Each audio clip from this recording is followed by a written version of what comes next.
In this video, we are going to make a password generator. Now, to do that, first you need to import sky letters and digits from the string module.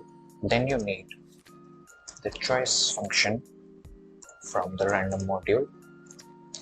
Now, we will create a function with a default argument.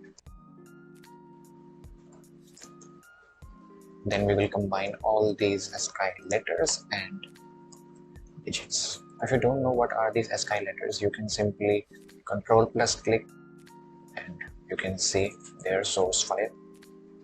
Okay, ASCII letters are just uppercase and lowercase alphabets, and digits are your numbers. Okay, that's fine. Now we will make our password string and keep it empty for now.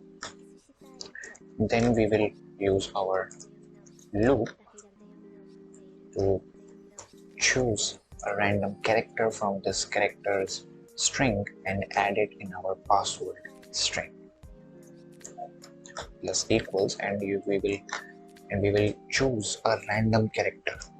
Okay, for that purpose we have already imported the choice function, and now your very simple password generator is ready. Now let's just test it out.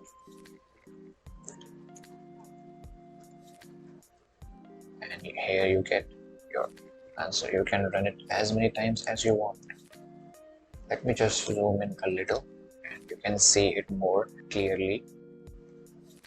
Okay, that's it. Just clear the terminal. You're good to go. Now, in order to improve our password's security, we will use special characters, and we will ask the user to give the special characters they want in their passwords.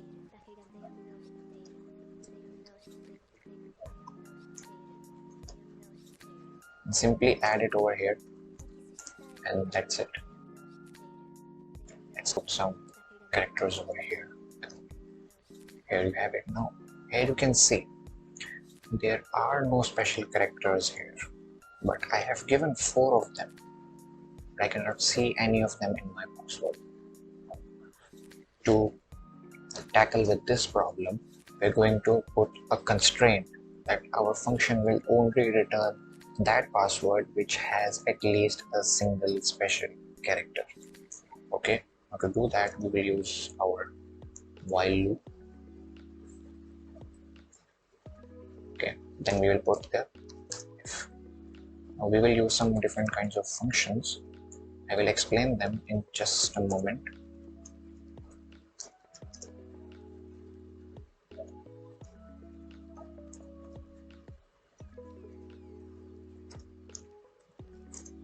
That's it. Now we need to put an else statement as well. Let's test it.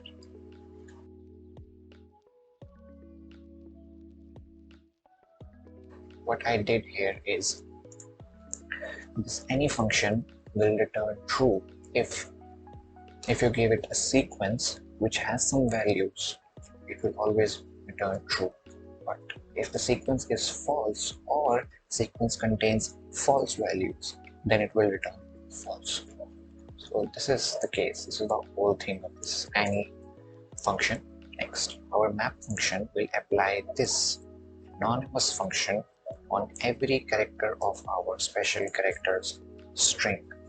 Okay, now what's this lambda function? This is these are called anonymous functions. You can give them as many arguments as you want, like say x, y, and z, but it can only perform a single task. They are very useful in these kinds of functions like in map, filter, and reduce. We'll use more of these functions in our future videos.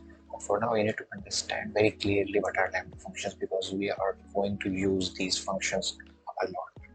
Okay, and that's it, guys. Here you have your very own password generator.